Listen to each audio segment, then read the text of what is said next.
pressure enough to block anybody. Do a surgical shine job on green.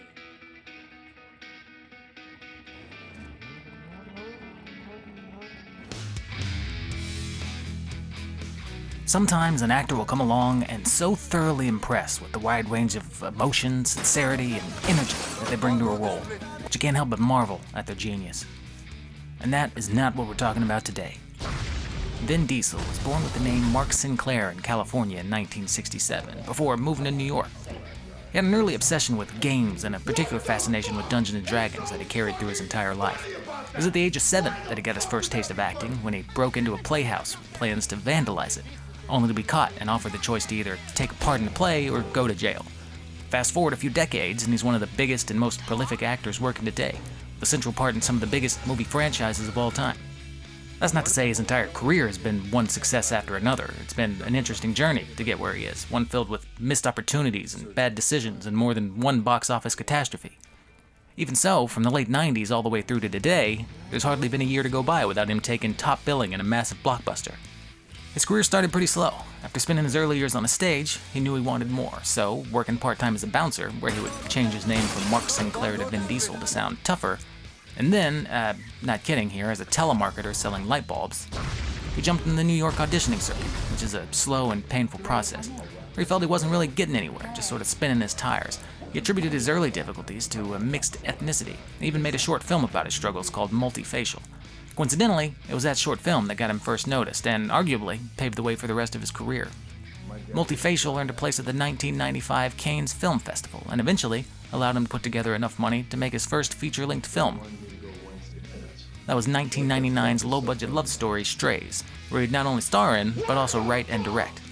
It just so happened that Steven Spielberg himself had been impressed with Vin's work in Multifacial early on, and put his name aside for something later. It was viewing of Strays that would lead him to offer Diesel his first part in a major movie. That was 1998's Saving Private Ryan, and the success of that movie, with its 5 Academy Awards and $500 million in earnings, didn't exactly make Vin Diesel a household name. But his part, acted beautifully, one of the most emotionally charged scenes in an already emotionally heavy movie, would be the catalyst for the rest of his career. It wasn't long after Saving Private Ryan that he'd get his next, and one of the absolute best parts, voicing the titular giant in The Iron Giant. The Iron Giant was an immediate critical success. It went on to garner a huge cult following that's still going strong today, more than 20 years later. Even so, the movie failed to deliver at the box office, earning a paltry $30 million on a budget of $50, making The Iron Giant the first, but not the last, financial failure for Vin Diesel. That didn't deter him, though. The new millennium saw him hitting the ground running, taking part in the 2000s crime drama Boiler Room, where he played a fast-talking stockbroker and, by all accounts, did a pretty great job. The movie wasn't a massive success, but it did earn more than it cost to make, which is not always guaranteed, as we'll see later, and the reviews were all pretty good. Later that year, though, we'd be treated to the movie that introduced us to Vin Diesel action movie star. That was 2000's action horror movie Pitch Black. And Pitch Black didn't have the best critical reception as a whole, but for his part, Vin Diesel was praised for his part as the anti-hero Riddick. Despite the middling reviews, the movie went on to gross over $50 million, and on a budget of only $23, which is not exactly a record breaker, but still a decent haul. The movie went on to garner a sizable community around it and a vocal following that's still strong today. And then it was 2001, and that gave us the release of the movie that would spawn one of the most profitable and prolific movie franchises of all time, and in case you hadn't already guessed, one of Vin Diesel's absolute best. The Fast and the Furious. This is the movie that made Vin Diesel a household name. It opened at number 1 and managed to pull in over $200 million by the time its run was up, and not bad for a $38 million budget. That same year, he did 2001's Knockaround Guys, and it was not great. It didn't review well and it didn't make any money. In fact, it lost over $1 million at the box office. But he didn't let that slow him down. In 2002, would be treated to his next big blockbuster, starring as the extreme sports anti-establishment activist, whatever that means, and budding super spy Xander Cage. The premise of this movie was absolutely bonkers. I remember being a teenager at the time the previews came out for it and thinking, this is ridiculous. And it was ridiculous, but it was also awesome. The effects were great, it was funny and fun, and not a terrible spy movie either. I think it impressed a lot of people, and it was a legitimate box office hit, earning nearly $300 million on a budget of only $88. It was a tidy sum. And then, and what's starting to seem like a pattern, he followed one massive moneymaker with a total dud, in 2003's A Man Apart. This movie was decent, though even I could tell as a teenager at the time that the story and writing was a little cliched. Even so, it wasn't a total loss and made money. It took in $44 million on a budget of $36. After A Man Apart's relative failure, he had a decision to make. After the success of The Fast and the Furious, the studio had been wanting a sequel. As luck would have it, after XXX made so much money, that studio over there was pushing for a return to the Xander Cage character as well. With these two potential massive box office sequels on the table, he did the only thing that made sense to him at the time.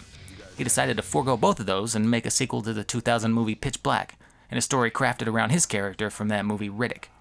And it was not great. Now, full disclosure, this movie, and its sequel, which we'll get to in a bit, are a guilty pleasure of mine. I love the dark tone and the hammy writing, the overly serious but not really serious at all acting everyone does. But I understand why it didn't do great. It was a little much, especially considering how relatively little had been put into its predecessor, which was lauded for its small scale and how much tension they were pulled out of such a small budget. The Chronicles of Riddick is anything but small, and the budget absolutely dwarfed anything Diesel had seen in his movies up to that point, taking over $100 million to make, with some estimates putting that as high as $120 million. Any studio putting up that much money is expecting a massive return, not the paltry $115 million it ended up pulling in. It wasn't all bad though, as it was around that time that we were introduced to Vin Diesel's first foray into video games. As an avid gamer and lifetime fan of games and gaming in general, he'd been wanting to get into video game making for a while. To that end, he founded his own video game studio, Tygon Studios, in 2002. Their first game, coincidentally set in the world created by the film Pitch Black and Chronicles of Riddick, also starred Vin's character Riddick. The Chronicles of Riddick Escape from Butcher Bay is widely considered to be one of the best stealth action games ever made, which is quite an accomplishment, especially for a movie tie-in from an inexperienced studio. True to form, his next movie, following Chronicles, was a huge financial hit, 2005's The Pacifier. The Pacifier was fun. It was a family movie, anchored by Diesel as a tough-as-nails caretaker to some children as he tries to fight off bad guys.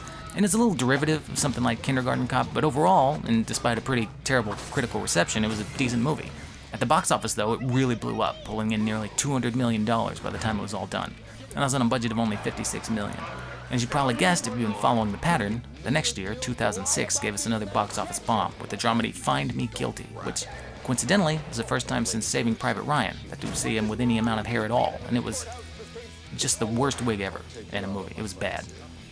And the movie was pretty bad too. So bad, in fact, that it lost nearly $10 million at the box office, making less than $3 million on a budget of $13. It wasn't all bad though, as he would pop up in a cameo for the Fast and the Furious spin-off Tokyo Drift that same year, laying the groundwork for what would come later. 2007 came and went, and for the first time in a decade, Diesel didn't have a movie coming out. He had originally been attached to the Timothy Oliphant-headed movie Hitman, based on the video game franchise, of which Diesel was a fan. He opted instead to take a producer role, letting the part fall to Oliphant. And then 2008 gave us Babylon AD. I remember the marketing for this movie being everywhere before its release, and thinking, meh, it didn't look great, and it really wasn't. It was critically panned, and while it didn't lose money, it didn't turn any heads with its numbers either, pulling only $72 million on its budget of $70. Now, 2009 is where things really started to turn around for Vin, with his return to the character Dom Toretto, and the first true sequel to 2001's The Fast and the Furious. This one simply titled Fast and Furious. This is the film that brought the entire family back together from the original movie. The director was on record saying it was Vin's love of games, Dungeons & Dragons specifically, that led to the idea of creating this whole mythos behind the characters in the movie. Something that would, more than anything else, lead to the surprisingly deep background and connection to the characters in the Fast series. The sequel was definitely warranted, earning $360 million on an $85 million budget and setting up the movies to follow in the next few years. It was also the year we got a follow-up to the Chronicles of Riddick video game, Escape from Butcher Bay, this one called Assault on Dark Athena. It was another decent outing, proving that the Riddick character still had some fans out there, something Vin would take note of. 2011 gave us Fast 5, which starts to take the series away from its street racing roots to focus more on the over-the-top heist that they'd become famous for, and it did great, as expected. The over-the-top action and effects got the most out of its $125 million budget, and went on to bring in over $600 million at the box office, making it the highest-grossing Fast and Furious movie so far.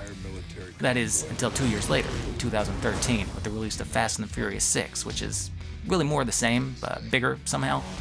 This time, they brought on some bigger stars to expand the family and really push the action to new heights. They also pushed up the production budget, with some estimates putting it nearly $300 million, which is a lot of money. Even so, Fast 6 went on to pull in over $780 million, dwarfing the movies that came before it.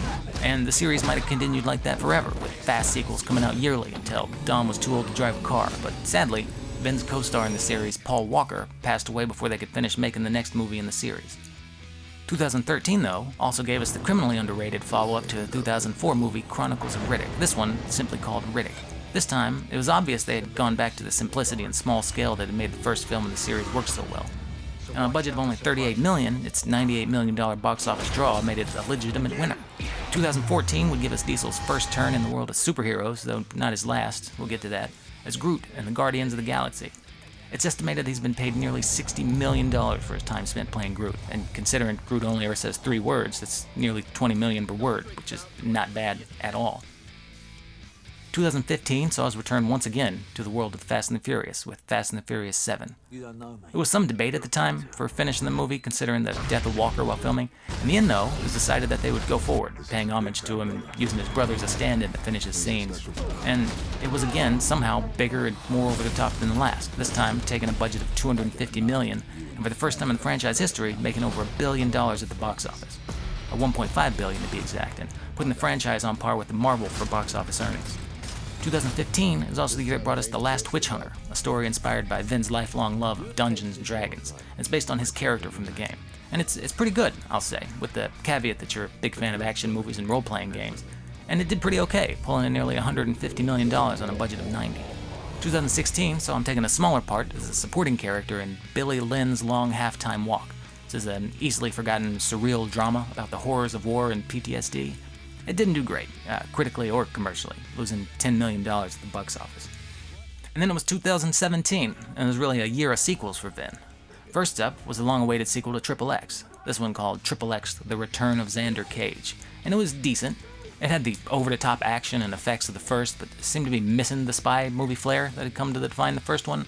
That didn't stop him from blowing up at the box office, though, making nearly $350 million on a budget of only $85. That made it a genuine hit. He followed that up with The Fate of the Furious, the 8th installment in the Fast and Furious franchise.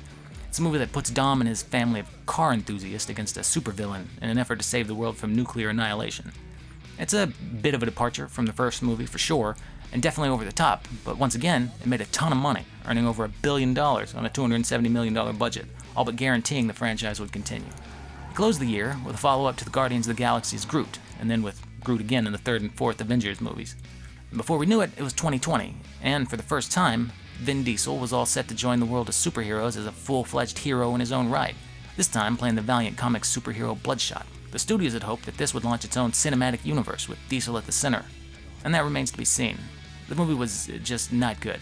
It was critically panned for its bad effects and bad story, the bad action, it was bad. And it showed in the numbers, bringing in a paltry $37